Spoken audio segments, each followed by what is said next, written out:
Adolescence नाम की एक लिमिटेड सीरीज आई है जिसका सोशल मीडिया पर बहुत बज़ है। 4 एपिसोड की इस लिमिटेड सीरीज को देखने के बाद यही कहूँगी कि क्रिएटिविटी का एक ऐसा एग्जाम्पल है जिसको आने वाले टाइम में फिल्म स्कूल्स में पढ़ाया जाएगा। इसके को क्रिएटर स्टीफन ग्रैहम ने 2021 में एक फिल्म बनाई थी बॉइलिंग पॉइंट। उस नाम की सबसे स्पेशल मतलब उस फिल्म की सबसे स्पेशल बात ये थी कि वो एक सिंगल शॉट फिल्म थी। सिंगल शॉट यानी बिना किसी कट के, बिना किसी कैमरा कट के कैमरा ने उसे शूट करना शुरू किया था। तो फिल्म खत्म होने के बाद ही कैमरा रुका था। मतलब अब लगा लो आप, बीच में कोई कट नहीं लिया है। ठीक यही अप्रोच इस सीरीज में भी ली गई है। हर एपिसोड को सिंगल टेक में शूट किया गया है। इस सीरीज में वो सब कुछ है जिसे इंडिया के साथ पूरी दुनिया के पेरेंट्स को भी देखना चाहिए। स्टोरी क्या है बता देती हूँ मैं। तो मैं हूँ आपकी पूजा और मुझसे नहीं है कोई दूजा। सीरीज में जैमी नाम का एक 13 साल का एक माइनर लड़का है जिसे पुलिस मर्डर के जुर्म में गिरफ्तार कर लेती है। अब यहाँ से चीजें एक्सप्लोर होनी शुरू होती हैं। उस पर इल्जाम है कि उसने अपनी ही क्लासमेट कैटी को जान से मारा है। अपने पहले ही एपिसोड में इस सीरीज ने जो शॉक वैल्यू दी है वो जबरदस्त है। चारों एपिसोड सिंगल टेक में लिए गए। क्रिएटिविटी का एक ऐसा माहौल तैयार करना बिल्कुल बहुत ही बेहतरीन है। उतना ही रिस्की भी है क्योंकि पूरे कास्ट एंड क्रू में से ऑन स्क्रीन या ऑफ स्क्रीन किसी से भी कोई गलती हुई तो पूरा एपिसोड दोबारा से शूट करना पड़ता है और पड़ सकता है। अब क्या हुआ ये तो वो तो अंदर की बात है, हमको पता नहीं है। लेकिन यहाँ हाँ, ये मामला बहुत टाइट था। अब जिनको ये ऑफ स्क्रीन क्रू के बारे में पता नहीं था या देखा नहीं है उनको शायद ये बात समझ में ना आए। लेकिन किसी भी प्रोडक्शन टीम के लिए लॉजिस्टिक्स और टैलेंट्स को एक साथ लाने का एक ऐसा टास्क था जिसके लिए इस सीरीज से जुड़े प्रोडक्शन डिपार्टमेंट के लिए क्लैपिंग तो बनती है। मज़ा आया। जैमी के आसपास जितने कैरेक्टर्स हैं इस सीरीज में इनकी इमोशनल डेप्थ और उनके एक्शंस के पीछे मोटिव्स को जिस तरीके से ये सीरीज दिखाती है बढ़िया लगी। पूरे केस में पुलिस इन्वेस्टिगेशन प्रोसीडिंग्स और टेंशन को जिस तरीके से इस सीरीज में इंटीग्रेट किया गया है वो भी बहुत कमाल है। सबसे अच्छी बात पता है क्या है इस सीरीज की?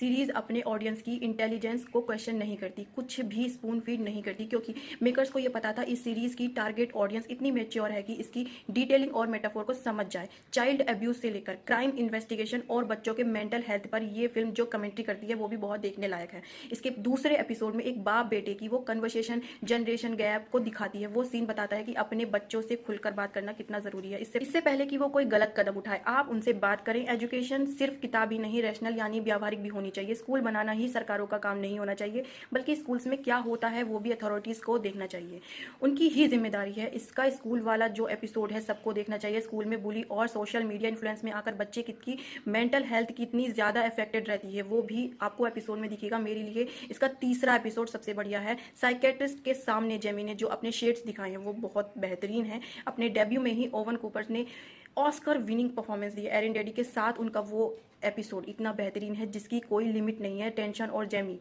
अनप्रिडिक्टेबल बिहेवियर को उसमें बढ़िया तरीके से दिखाया गया। देखेंगे तो आपको खुद समझ में आ जाएगा मैं क्या बोल रही हूँ। मुझे जो उसके एक्सप्रेशन सब चीज़ें दिखाई दी हैं ना, लेकिन इसके बावजूद इस सीरीज में 2 चीज़ें ऐसी हैं जिसे एक्सप्लोर करते तो और बढ़िया होता। अब यहाँ पर कुछ स्पॉइलर हो सकते हैं। जिन्होंने ये सीरीज देखी है वही आगे बढ़ें, जिन्होंने नहीं देखी है वो अपने रिस्क पर आगे देखें। ज़्यादा बड़ा स्पॉइलर नहीं है बट हाँ 1-2 सीन्स के बारे में बात करूंगी। सबसे पहले तो ये सीरीज एक टॉक्सिक मैस्कुलिनिटी की बात करती है। जेमी के अंदर सेक्सुअल डिजायर्स इतने ज़्यादा क्यों बढ़े, उसका रेज इतना क्यों बढ़ा और बिहेवियर उसे 2 वजह से मिली है ऐसा सीरीज ने बताया है। पहले तो उसके फादर की, उसके लिए एक्सपेक्टेशंस और दूसरी स्कूल में बच्चों के साथ असली मर्द वाली डेफिनेशन, इन सब पर एक बड़ा रोल पोग्राफी ने निभाया है जिसे जेमी घर पर देखता था। ये सारी चीज़ें मिलाकर एक क्रिमिनल को जिंदा कर देती हैं। लेकिन फिर भी सीरीज कैटी के उस टॉक्सिक बिहेवियर की बात नहीं करती है जो उसने जेमी के लिए दिखाए थे। ऐसा नहीं है कि सीरीज उसको टच नहीं करती।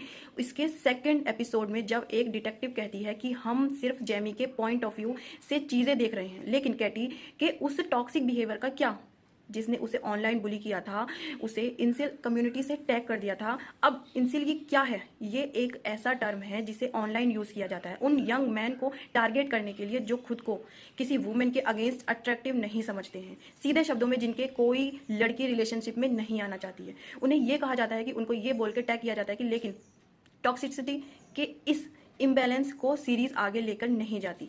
एक औरत भी उतना ही टॉक्सिक हो सकती है जितना एक पुरुष हो सकता है। अब ये कोई जेंडर की लड़ाई बिल्कुल नहीं है, लेकिन एक ह्यूमन रेस का बिहेवियर है जो और डिटेल में दिखाते तो शायद सही लगता।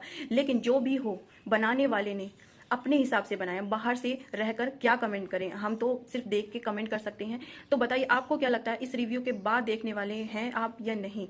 अगर आप देखने वाले हैं तो इस वीडियो को पूरा देख के थोड़ा सा आपको ये देखना चाहिए कि अपने बच्चों के लिए क्या सही है और क्या गलत है, आपको उनका खुलकर बात करनी चाहिए। अगर ये वीडियो अच्छी लगी तो लाइक करना, कमेंट करना, शेयर करना और मिलते हैं नेक्स्ट वीडियो में।